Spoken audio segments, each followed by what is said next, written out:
नमस्कार दोस्तों। हर हर महादेव दोस्तों। आप सभी को बता दें कि आने वाले इस नाग पंचमी के दिन आप सभी का भाग्य बदलने वाला है, आपका किस्मत चमकने वाला है। जी हाँ दोस्तों, क्योंकि इस दिन आप सभी के जन्मों की गरीबी दूर होगी। आपने बहुत अपने जीवन में दुखों का सामना किया है, अब वह सारा खत्म होंगे, क्योंकि उस दिन आपके ही घर में नाग देवता घुसने वाले हैं। और यह नाग देवता कोई सामान्य नाग देवता नहीं, बल्कि बहुत ही शक्तिशाली और देवी शक्तियों के साथ आपके घर में पधारने वाला है। तो दोस्तों, इन्हें पहचानने में भूल नहीं करिएगा। और आप सभी को बता दें कि कई बार हमारे घर में नाग देवता गुस्सा है, लेकिन हम उन्हें पहचान नहीं पाए और उनको घर से बाहर निकाल दिए। हमारे घर में घुसने वाले जीव जंतुओं को भी हम मार देते हैं। आपकी यही एक गलती आपके आने वाले पूरे भविष्य पर भारी पड़ सकती है, क्योंकि यह देवता आपके घर में किसी भी रूप में प्रवेश कर सकते हैं। डरने वाली कोई बात नहीं है, तो आपको आशीर्वाद देना चाहते हैं। अभी आपके ऊपर है कि आप आशीर्वाद लेना चाहती है या नहीं लेना चाहते हैं। वीडियो बहुत खास है, बिल्कुल भी इसे मिस ना करें और शुरू से लेकर अंत तक ज़रूर देखिएगा, क्योंकि दोस्तों, आज जो ज्ञान हम आपको देने वाले हैं आपके भी रोंगटे खड़े कर देगा। सबसे पहले जो भी महादेव के सच्चे भक्त इस वीडियो को लाइक ज़रूर करें और कमेंट बॉक्स में हर हर महादेव जय शिव शंकर ज़रूर लिखेगा और साथ ही साथ श्री साईं नमस्ते में रखिएगा। अगले 3 महीने में आपका असंभव से असंभव कार्य भी पूरा हो जाएगा। अब दोस्तों, आपने अतिथि देवो भवा इस कहावत को या फिर इस पंक्ति को, इस स्थिति को तो सुना ही होगा। भारत में अतिथि देवो भवा की परंपरा निभाई जाती है, परंतु फिर भी जब हमारे घर में मेहमान आते हैं, कुछ लोग उन्हें भूत समझते हैं। मन ही मन में सोचते हैं कि यहाँ से कब उठेंगे, यह उठे तो हम कुछ खाएं, यह उठे तो हम कुछ कार्य करें। परंतु अगर कोई देवता आपके घर में मेहमान बनकर घुस गए, या वह किसी भी रूप में आ सकते हैं, और यदि आपने उन्हें भगा दिया नहीं, पहचाना और अपमानित कर दिया, तो दोस्तों फिर सोच लीजिए आपकी जिंदगी का क्या हाल होगा। इसीलिए तो कहा गया है अतिथि देवो भावा, यानी कि हमारे दर पर आया हुआ अतिथि हमारे लिए देख के समान होता है। और यही देवता अब आपके घर में घुसने वाले हैं, तो अब आपको उन्हें नाराज नहीं करना है। हमें तो हर मेहमान की पूजा करनी है, चाहे वह बहुत बड़े से बड़ा क्यों ना हो और छोटे से छोटा क्यों ना हो। अगर हम उसकी पूजा करेंगे तभी तो ईश्वर हमें आज देंगे, किंतु द्वार पर आए मेहमान पर इतनी मेहमान करें तो मैं किधर पर जब जाऊंगा तो कितना कल्याण होगा। अब भगवान भी आपके दर पर किसी भी रूप में आ सकते हैं, इस बात में कोई भी दो राय नहीं है। इसीलिए दर पर आए मांगने वाले की दर पर आया चक्की घर पर आए। मेहमान की कभी भी बुराई नहीं करनी है, उनके खिलाफ मन में कभी भी तो एक गलत भावना उत्पन्न नहीं होने देनी है। और हमें इस चीज़ का ख्याल रखना है कि हमें आगे बढ़ना है, उनकी सहायता करने के लिए, उनका नमन करने के लिए, क्योंकि यही आपका सूत्रधार साबित होगा। इस बात को आप हमेशा याद रखिएगा। अब बहुत सारे लोग जीव जंतुओं से बहुत डरते हैं। देखिए, हर प्राणी में परमात्मा का वास है, परमात्मा ने सभी को बनाया है, डरने की कोई बात नहीं है।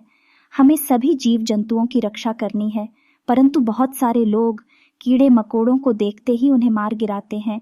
ऐसा करके वह बहुत बड़ा पाप अपने हाथों से कर रहे होते हैं। इस बात का आपको अंदाज़ा नहीं होता, लेकिन बहुत बड़ा अनर्थ आपके द्वारा हो चुका होता है। यह आपको बिल्कुल भी शोभा नहीं देता है, आपके पाप कर्मों को बढ़ाता है और आपके लिए अपने महत्वपूर्ण कार्यों में अड़चनें पैदा करता है। तो अब अगर आपके घर में कोई देवता आने वाली है, तो वह जीव जंतुओं का रूप लेकर भी आ सकते हैं।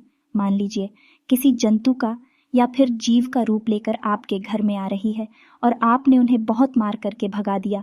ये थोड़ा छोटा कीड़ा मकोड़ा उसे अपने अपने पैसे कुचल दिया, तो सोचिए आपके द्वारा कितनी बड़ी गलती हो जाएगी। यही तो दोस्तों परीक्षा का समय होता है। मान लीजिए अनजाने में आपसे अगर कोई गलती हो जाती है, तो दोस्तों मौका होता था आपके पास में किस्मत को चमकाने का, उस मौके को आप खो देते हैं। तो हमारा आपसे यही आग्रह है कि मात्र 48 घंटे बाकी रह गए हैं। आज रात 3 बजे के बाद कभी भी देवता आपके घर में प्रवेश कर सकते हैं। बहुत सारे लोग ऐसे भी होते हैं जो सिर्फ खुद देवता आते हैं आपके घर, परिवार के या कोई भी, जिसके बाद में हवा में झूमने लगते हैं, अलग अलग तरह की हरकतें करने लगते हैं। तो आप उनके चरण स्पर्श जरूर करें। इस रूप में भी वह आपके घर में प्रवेश कर सकते हैं, लेकिन आप उन्हें पहचान नहीं पाएंगे। और दोस्तों, हो सके तो उनके मनपसंद चीज उन्हें खिलानी है और किसी भी तरह से उनसे आशीर्वाद ले लेना है, क्योंकि उनका यह आशीर्वाद आपके काम आएगा। उन्हीं का आशीर्वाद आपको दुश्मनों की चाल से बचाएगा। उन्हीं का आशीर्वाद आपको हर परिस्थिति का सामना करना सिखाएगा। आने वाले अगले दिनों में एक और चाह, दूसरी और राह, यानी कि जो चाहेंगे उसी का रास्ता बन जाएगा। परंतु कई बार ऐसा भी हो जाता है कि इंसान मन से जो काम करता है उसका रिजल्ट बहुत अच्छा आता है, और जो लोगों की बातें सुनकर काम करता है उसका परिणाम अच्छा नहीं आता। इसलिए आप भगवान को पूछिए, लेकिन अपने मन से ना कि किसी दूसरे के कहने पर। अगर आपकी कोई मन्नत पूरी नहीं होती है तो उस भगवान को बदल देते हैं, किसी और भगवान की शरण में चले जाते हैं। वहां पर भी उसकी मन्नत पूरी नहीं होती तो तीसरी भगवान की शरण में चले जाते हैं। और यहाँ तक तो छोड़िए, जब बहुत समय तक आदमी नहीं होता है तो अपने धर्म को छोड़कर किसी और धर्म के पास पहुंच जाता है। मानव यहाँ तक गिर चुका है कि उसे सिर्फ अपना काम पूरा कराना है, तभी भगवान को मानेगा। देखिए, एक उदाहरण के तौर पर बहुत गहरी बात समझाएंगे। कान लगाकर सुनिएगा। मान लीजिए आप एक कुआं खोद रहे हैं। आपने उसे थोड़ा सा खुदा और पानी नहीं आया तो आप दूसरा कुआं खोदने लग गए।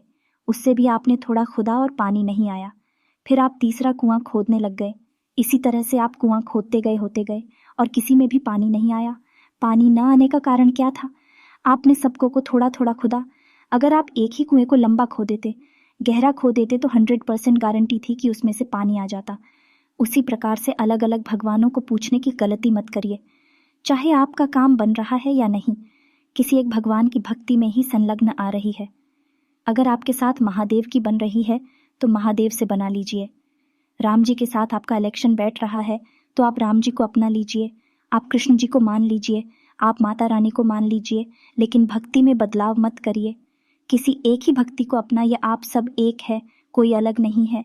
आपका काम जरूर बनेगा, लेकिन आपको एक ही कुएं को गहरा खोजना होगा, क्योंकि दोस्तों भगवान एक ही है, किंतु उसके रूप अनेकों हैं। जैसे कि दोस्तों हमने आपको बताया कि यह देवता किसी रूप में आपके घर में दस्तक दे सकते हैं। अगर सामान्य आंखों से उन्हें आप नहीं देख पाए तो यह दूसरी बात है, लेकिन किसी का रूप देखकर कि अगर आपके द्वार पर आते हैं, तू चाहे कोई भी आ जाए, मांगने वाला ही क्यों ना हो, उसे आदर सत्कार से कुछ देना है, उसका सम्मान करना है, उसे प्यार भरे ही बोल बोल रहे हैं, उससे कड़वी बात ही नहीं करनी है। यह बात आप खास तौर पर ध्यान रखें, क्योंकि अक्सर जब हमारे दर पर कोई मांगने वाला आता है तो हमारा मुंह बन जाता है। हम उसे देना नहीं चाहते, हम उसे किसी भी तरह से भगाना चाहते हैं। तो यही चीजें जीवन में दिक्कत देती हैं, तकलीफ देती है। अगर भगवान ने आपको किसी को कुछ देने के काबिल बनाया है, देखिए लेने के काबिल तो नहीं बनाया है, देने के काबिल ही बनाया है, तो कितनी अच्छी बात है। आपको इसका अभिमान रखना चाहिए कि आपको भगवान ने देने के काबिल बनाया है, और पृथ्वी गोल है, और आपके पिछले जन्म में आपकी यह गलती हो सकती है। आपको लेने वाला बना दें। इसलिए हमें तो आज से ही, अभी से ही हमारे कर्मों को सुधारते रहना है, क्योंकि हमें इस जीवन मरण के चक्र में नहीं फंसा। हमें तो भवसागर पार करना है, पर वह भाग सागर पार होगा। मर्यादा के साथ, आत्मसम्मान के साथ, ईमानदारी के साथ, सत्यता के साथ, और हमेशा सदा सही व्यवहारिकता सत्कर्म के साथ। तो जिंदगी में यह नियम बना लीजिए कि सभी से प्यार से रहेंगे, सभी से प्यार से बात करेंगे, तो ये दुश्मन ही क्यों ना आपके द्वार पर आ जाए, हमें उसका भी सम्मान ही करना है।